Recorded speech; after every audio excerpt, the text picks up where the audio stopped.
선정연구소 정운창 이사장님의 인사 말씀을 듣겠습니다.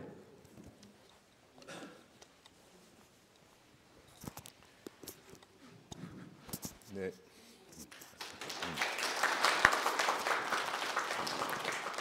네, 안녕하세요. 정운찬입니다. 오늘 이렇게 와주셔서 대단히 감사합니다. 지금 비가 온다는 예보도 있었고 또 공기도 차고 또 지하철 파업 때문에 사정이 아주 좋지 않은데 이렇게 많이 와주셔서 대단히 감사합니다. 사실 제가 염돈재 박사님에 대해서 소개하려고 준비를 다 했는데 사회 보시는 분이 다 하셔서 더 이상 소개드릴 건 없을 것 같고 우리 염돈재 박사님한테 박수 한번 보내드리죠. 네. 우리 어릴 때는 그냥 매일 통일 노래 부르고 꿈에도 소원은 통일이라는 노래를 했는데 요새는 사정이 많이 달라졌어요. 통일할 필요 있냐부터 시작해갖고 하지 말자, 뭐 통일 비용이 많이 들어간다 이런 식으로 됐지만 궁극적으로는 우리가 남과 북이 통일해야 되지 않겠습니까? 그래서 이번에 염돈재 박사님을 모시고 중장기적인 측면에서 통일에 대해서 좀 공부하자 해서 모셨습니다. 오늘 귀한 분이 많이 오셨지만 특히 여러분들이 좋아하실 분 한 분 모시겠습니다. 우리 여러분 백선엽 장군님 아시죠? 백선엽 장군님의 장녀 큰따님이 오늘 오셨어요. 한번 일어나 주시겠어요?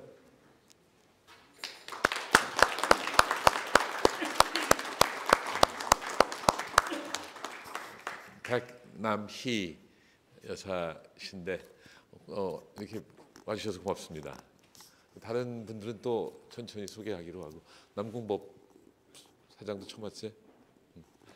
그래. 오늘 제가 제 친구도 오고 친구의 친구도 오고 네, 우리 남궁법 제 친구인 남궁법 사장이 아주 중요한 분을 또 한번 소개하겠다. 저기 같이 오신 분은 김인권 원장님이라고 우리나라에서 인공 무릎 관절 수술을 5만 5천에 우리나라 세계에서 기록을 갖고 계신 분인데 진짜 참 기독교인이십니다. 그 서울고등학교 서울대 나오시고 소록대에서 3년을 공공일을 하시고 37년을 무려 전라도 여수에서 병원장까지 40년을 전라도에서 한센인들을 돌보신 분입니다. 아주 대단하신 분입니다.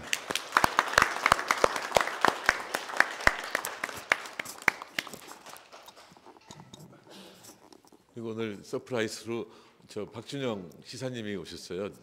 전에 전남지사 하셨습니다. 제가 세종시 문제로 고생 많이 할 때 그 당의 민주당의 의견과는 다르게 저를 서포트해 주셔서 아주 마음속으로 가깝게 됐었습니다. 그래서 당시 이명박 대통령한테 전남도에 가서 박준영 지사님 만나면 문제 해결될 거 그랬더니 좋아하셨던 일도 있었는데 한마디 하시겠어요? 고맙습니다. 와주세요. 여러분 반갑습니다. 우리 총리님께서 항상 이 모임을 하시는데 와야 되겠다 못 왔는데요. 오늘은 특별히 주제가 제가 경험한 많은 것과 겹치는 부분이 있어서 제가 일부러 말씀드리러 왔습니다. 제가 미국에서 특파원 생활을 할 때 독일이 통일이 됐습니다. 그때 온 미국의 신문들이 어떻게 통일이 됐는가 하는 걸 저는 매일 그 기사를 한국에 보냈습니다. 어떻게 그게 인연이 됐는지 또 제가 2000년 6.15 때는 김대중 대통령을 모시고 청와대 공보수석을 하면서 모시고 또 북한을 갔습니다. 그런 여러 인연들이 항상 남북관계가 앞으로 어떻게 되는 게 좋으냐 이런 고민을 하는데 오늘 좋은 말씀 제가 듣고 지혜를 얻고자 합니다. 우리 총장님 이런 자리를 마련해 주셔서 감사합니다. 네.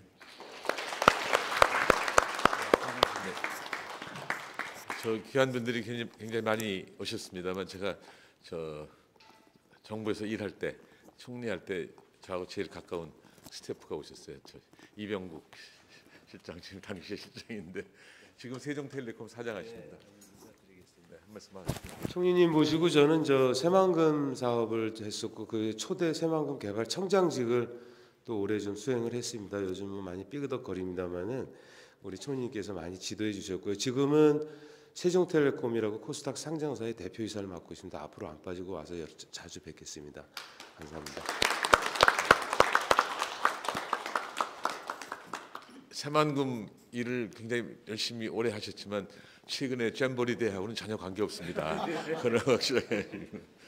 그리고 최근에 제가 만나뵌 분들인데 하느님의 교회 분들이 한번 일어나서 얼굴이나 좀 보여주시죠. 같이 한번 일어나세요. 네, 고맙습니다. 오늘 스케줄이 많아서 다른 귀한 분들은 다 소개는 못 하겠어요. 그래서 우리 연 박사님한테 마이크를 넘기겠습니다. 네. 여러분 안녕하십니까?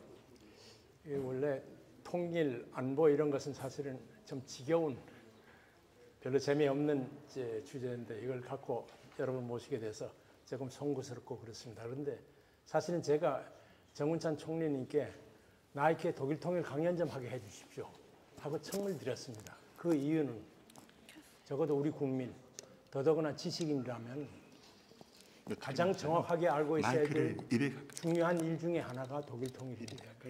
왜냐? 독일 통일은 우리한테 중요한 좋은 참고서가 교과서이기 때문에. 그런데 가장 부정확하게, 가장 제대로 모르고 있는 것이 바로 독일 통일이라는 것입니다. 그래서 저도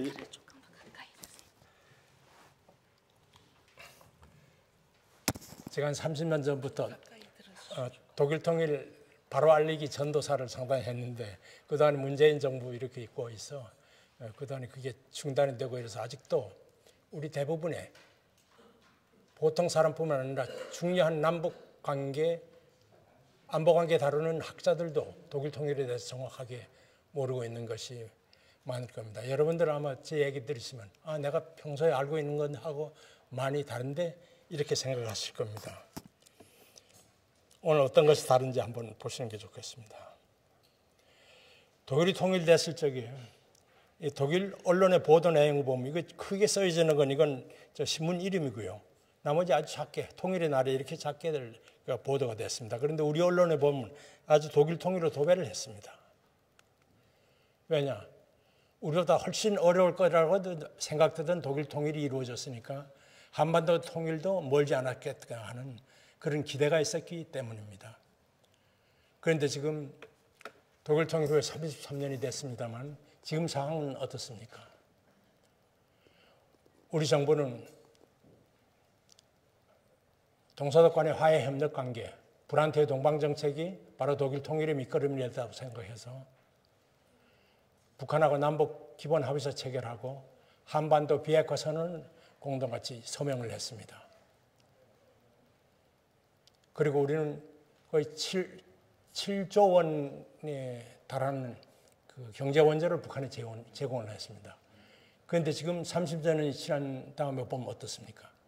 북한 핵 문제 해결하지 못했고요. 남북 관계는 지금 최악의 상황으로 치닫고 있습니다. 그럼 왜 이렇게 되는가? 또 우리 국민들은 어떻습니까? 그동안에 이제 독일 통일 후유증을 목격한 우리 국민들은 통일 기피 심리가 확산되기 시작했습니다. 특히 젊은 사람들은 통일되면 북한 사람 누가 먹여 살릴 건데 아주 노골적으로 통일 반대하는 세력들이 많습니다. 왜 이렇게 됐냐? 제 생각으로는 바로 우리가 독일 통일을 정확하게 이해하지 못하고 독일 통일을 잘못 이해한 가운데 우리의 대북 정책, 통일 정책을 추진했기 때문이라고 생각합니다. 그래서 제가 그런 내용을 주로 말씀드리겠습니다. 강연 원래 이 강의 조금 길게 돼 있는데 어지간한 건 대강대강 넘어가고 한 1시간 정도 제 말씀드리고 그다음 한 20분 정도 질의받도록 하겠습니다. 우선 독일의 통일 어떻게 해서 상황이 어떻게 됐는데 통일이 됐느냐 하는 겁니다. 동독은 매우 안정된 나라였습니다. GDP가 9,700달러. 우리는 바로 그때 4,500달러 정도일 때입니다. 그렇죠. 브리타니카 백과사전에서 세계 11대 공업국가로 소개를 했습니다. 그리고 자타가 공헌하는 공산권 최고의 복지 국가였습니다. 이런 나라가 이렇게 쉽게 먹힐 줄은 몰랐죠. 서독인들 통일의식은 매우 미약했습니다. 독일 경우에는 통일국가라고 있은 지가 우리는 1200년, 1300년 가까이 되지 않습니까? 신라 통일 이후에. 독일은 불과 74년, 1871년 비스마르크가 통일한 후에 1945년도 분단됐으니까 불과 71년의 통일국가 역사밖에 갖고 있지 않습니다. 민족의식이 퍽 적습니다. 그 다음에 통일이 상상 어렵다고 해서 포기하고 있었습니다. 그리고 특히 독일의 전후 세대들은 공산혁명가들을 흠모하고 좌파 지식인들은 바로 동독을 미화했습니다. 이 보십시오. 여기 체 게바라, 레닌, 호지민 이런 피켓을 들고 독일 젊은이들이 시위했습니다. 지금은 우리나 마찬가지입니다. 퀸토 그라스라고 하는 양철복 같은 노벨상 받은 작가가 독일 분단은 나치 죄과의 당연한 결과이며 동독은 인간성이 살아있는 사회다. 이분이 2004년도인가 우리나라에 와서 헛소리 많이 하고 갔습니다. 북한에 돈 주는 것은 할수록 좋은 거다. 헛소리 하고 갔어요.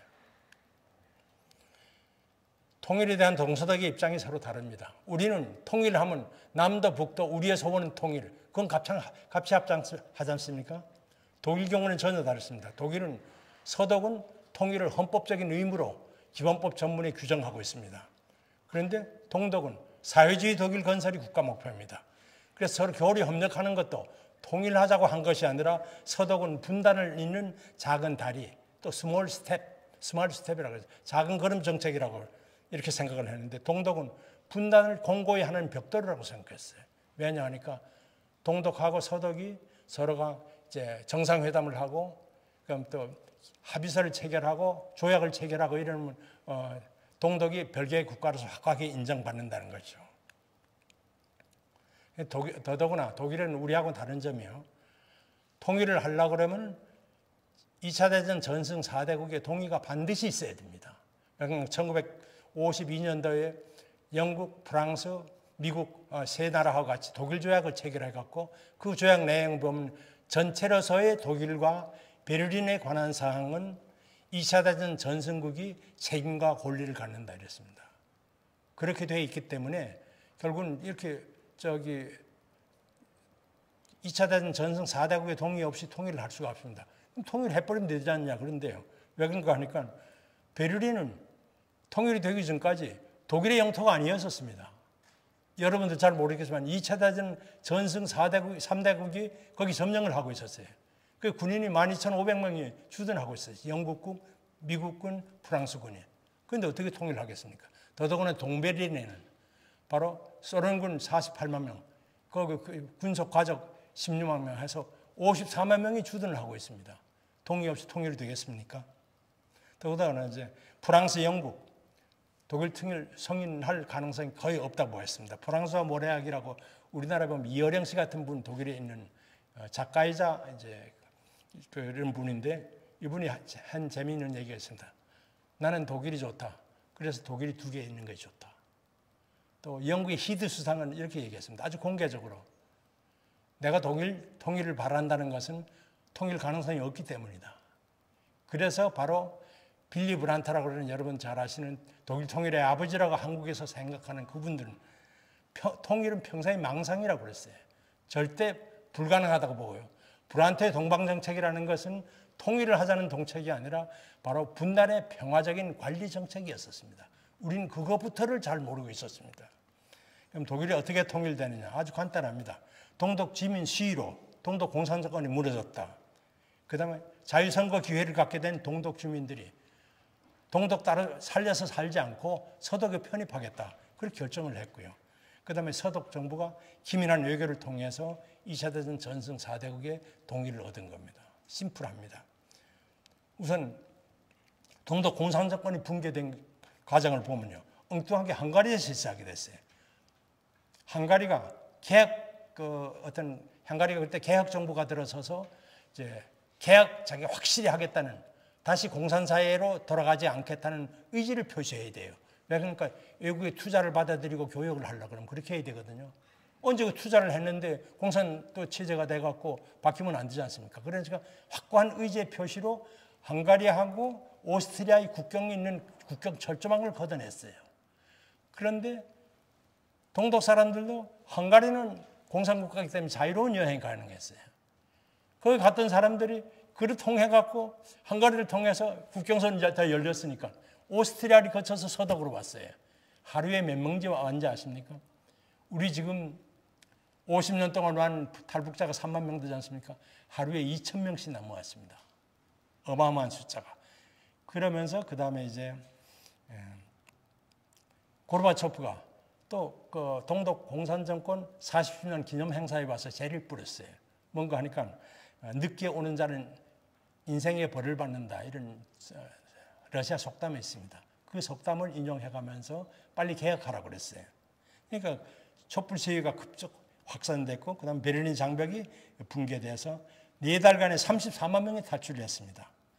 결국은 공산정권이 붕괴되고, 원탁회의라는 것이 이렇게 뭐 무슨 교회 목사들, 이런 사람들, 시민단체 사람들이 이렇게 해서 자유선거를 약속을 했고요.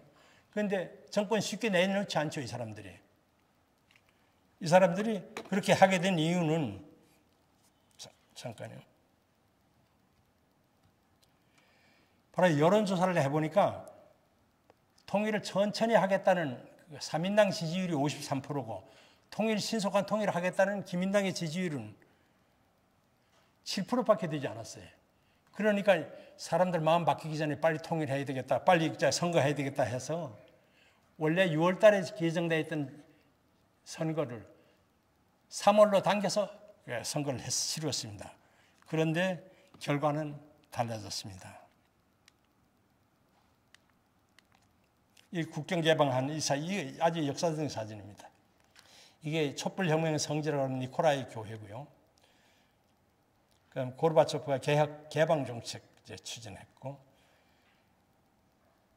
그러니까 이렇게 되면 동독 시민들이 이제 시위를 하기 시작했는데, 서독 텔레비를 통해서 동독 사람들이 서독 텔레비를 볼 수 있거든요.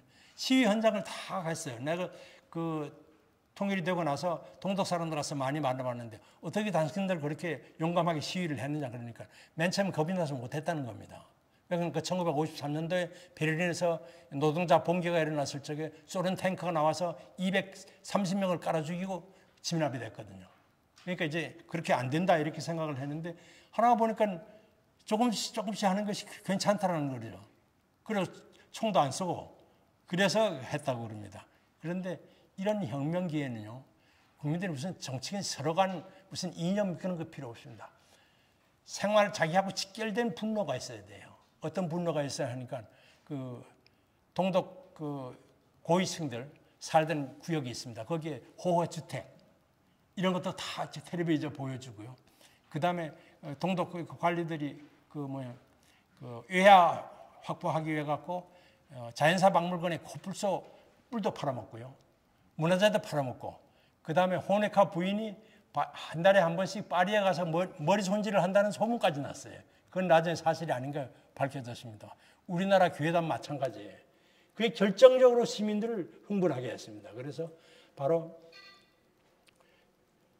독일 언론은 이렇게 얘기했습니다. 자유를 외치던 광장은 분노의 광장으로 변했다.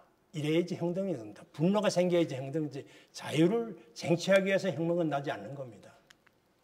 호네카 서기장이 18년만 집권하다가 사기자고요.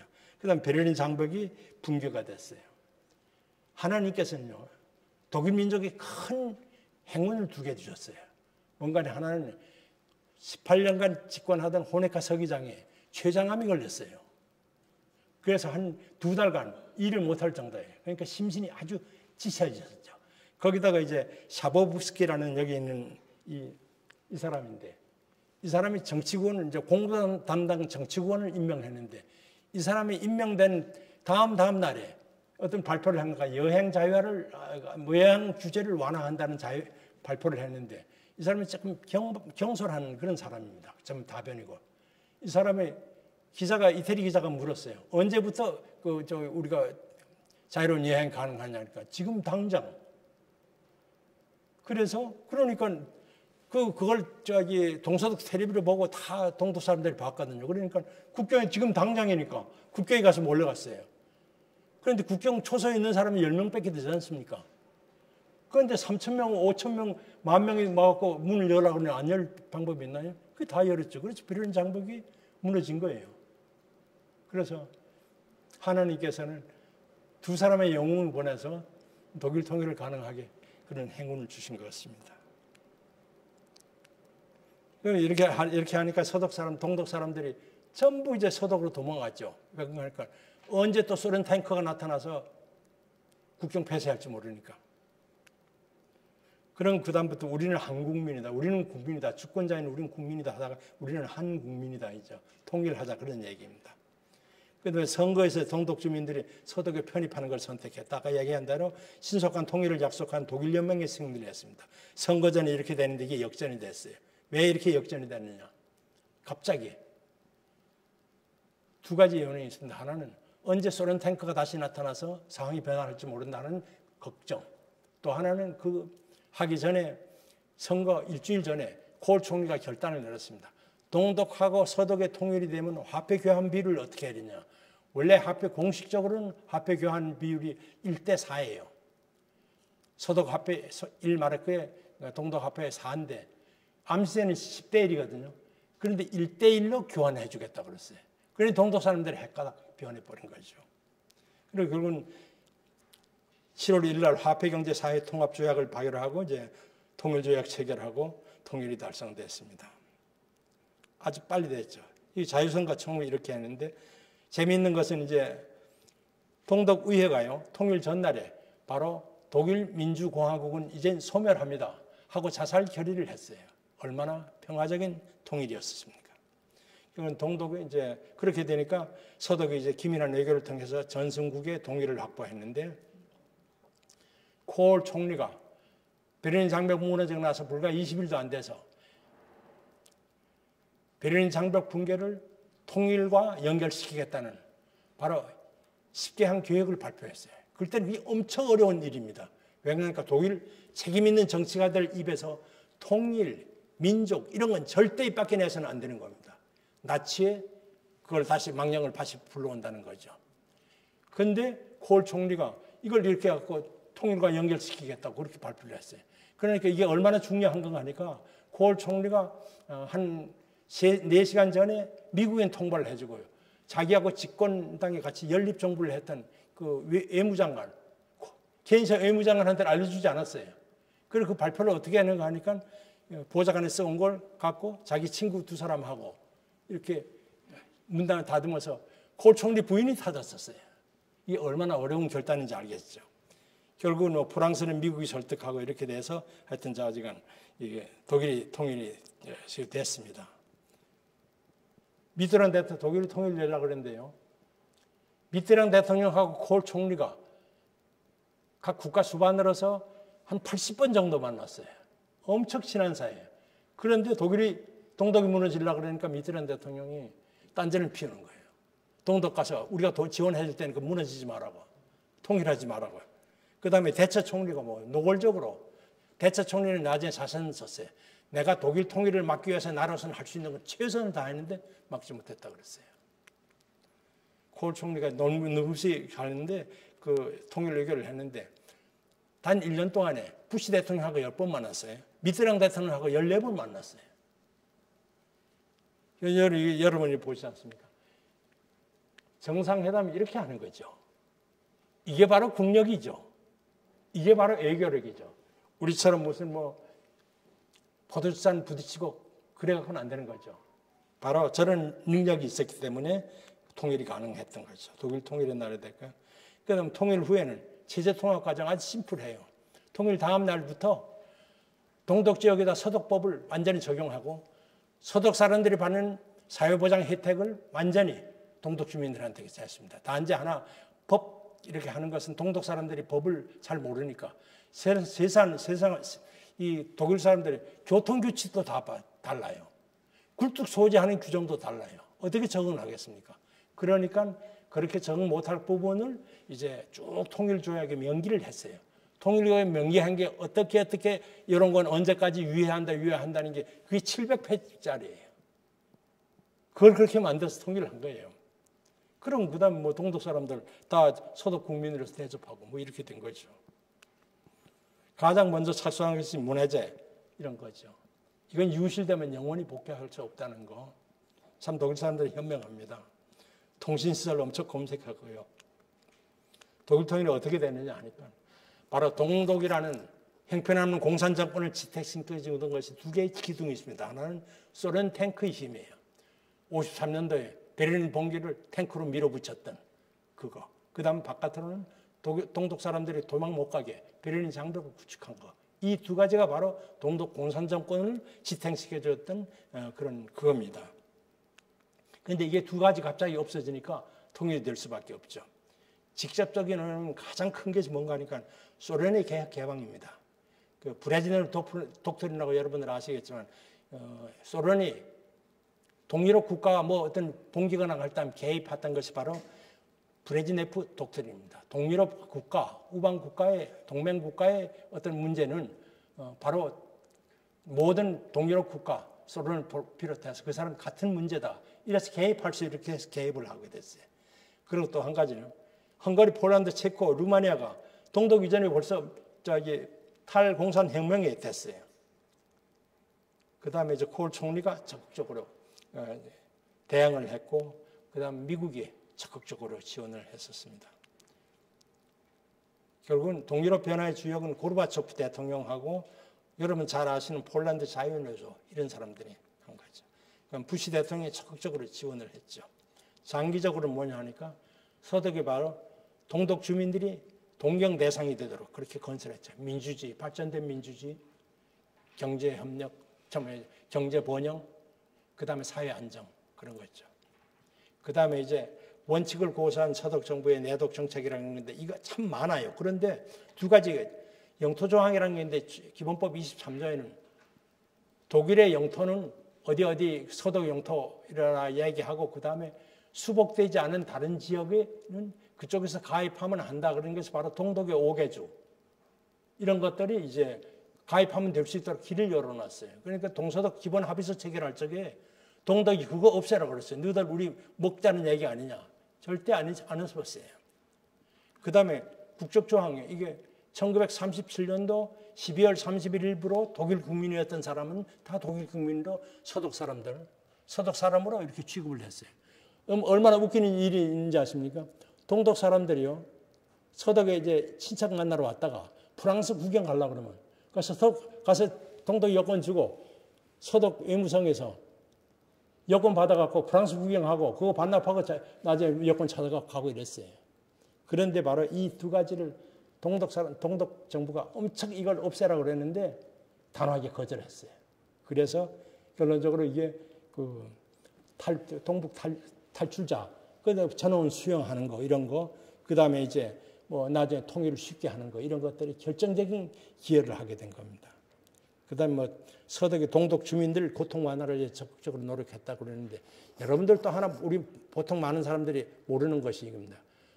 서독이 동독하고 뭐 경제 지원도 분적으로 하고 이렇게 하면서 좋은 관계를 유지했던 이유는 뭐냐? 통일?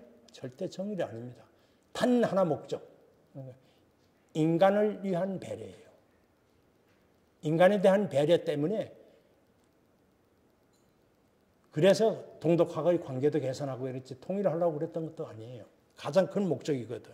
그 다음에 이제 과거 청산 잘하고 동독 주민들이 서독 텔레비 시청할 수 있고 이런 것들이죠.